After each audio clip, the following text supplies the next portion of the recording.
Notre invité ce soir est Éric Coquerel, député de la France Insoumise de Seine-Saint-Denis. Pour démarrer, je voudrais vous faire entendre la réaction de Philippe Martinez, le secrétaire général de la CGT, ce matin sur France Inter, à propos de la mobilisation de demain. Dans ces citoyens qui sont sincères, qui n'en peuvent plus, et c'est un peu la goutte d'eau qui a fait déborder le vase, il y a des récupérations, pas que politiques, patronales aussi. Monsieur Leclerc, par exemple. Oui, alors qui favorise les arrêts de travail, ce qui est assez original demain, et aide à la participation à ces mobilisations.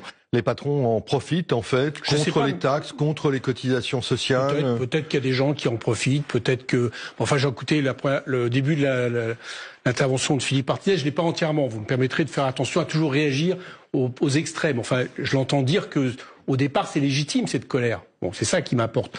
Après, vous savez, tout mouvement peut à chaque fois être récupéré.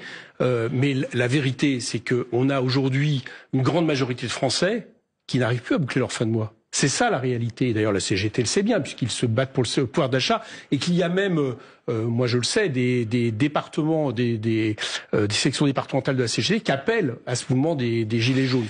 Voilà, donc alors, après que certains les utilisent, ça on le sait bien. Alors il y en a une, et vous devez être sensible à son étiquette écolo, c'est Delphine Batho, la présidente de Génération Écologie, qui dit « Je n'irai pas manifester demain car je ne participe à aucune manifestation de solidarité avec le lobby pétrolier. » Elle a perdu une occasion de se taire. Enfin, là aussi, j'espère que c'est un extrait.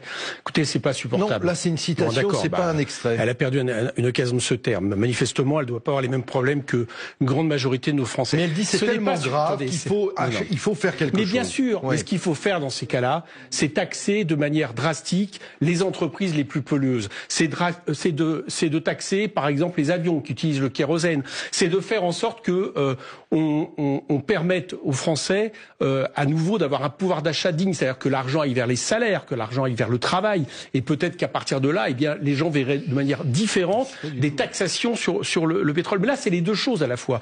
Un, le pouvoir d'achat baisse. Vous avez vu les résultats du premier semestre 2018, c'est catastrophe, sauf pour les 10% des Français les plus riches, il n'y a pas de problème, d'accord. Et en même temps, on leur augmente absolument tout, le gaz, le fioul, le carburant, le péage autoroutier, etc. La CSG.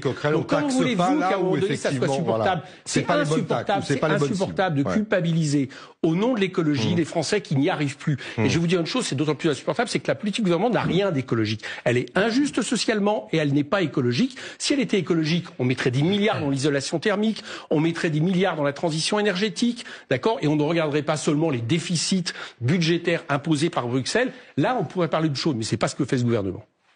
Gilles. On parle beaucoup de la France rurale, de la France périurbaine. Est-ce que vous avez le sentiment que aussi la France des quartiers, par exemple dans votre circonscription à Saint-Ouen en Seine-Saint-Denis, est-ce que vous avez l'impression qu'il y aura beaucoup de monde dans la rue, y compris là-bas? Alors dans la rue, on ne sait pas, parce qu'on ne sait pas comment les mouvements vont se passer. Ça peut être des blocages, ça peut simplement être le fait de mettre un gilet jaune par solidarité. Bon, donc je suppose qu'il y en aura qui le feront. Moi, j'ai pas observé pour l'instant de barrage dans ma circonscription. Ma circonscription, elle est pas loin de Paris, donc vraisemblablement. Les transports en commun sont plus utilisés, mais vous savez, moi j'attends un mouvement dans ma circonscription bientôt, c'est le gilet Navigo. Parce que les gens souffrent de payer trop de carburant dans des voitures, dans des endroits où il n'y a pas de transport en commun, et actuellement dans les transports en commun franciliens, ça devient insupportable. Ça devient insupportable parce qu'il n'y a pas eu assez d'argent dans le transport du quotidien. Ce que je veux dire par là... Qu'est-ce qui est insupportable? C'est le prix ou c'est la vétusté des transports? Mais c'est insupportable. Vous avez déjà pris la ligne 13 oui, ou je le RERB? Souvent. Alors non seulement c'est bondé, vous pouvez plus supporter.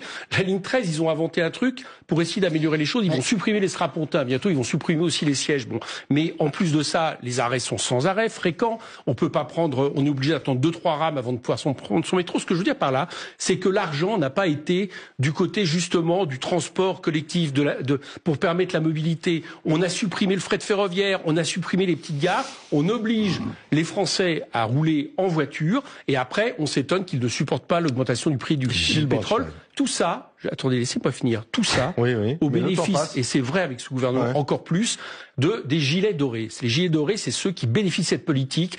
9 milliards de cadeaux fiscaux sur les 2 derniers budgets. Alors, étonnez-vous après que les gilets jaunes Gilles protestent. Bornstein, la question qui fâche.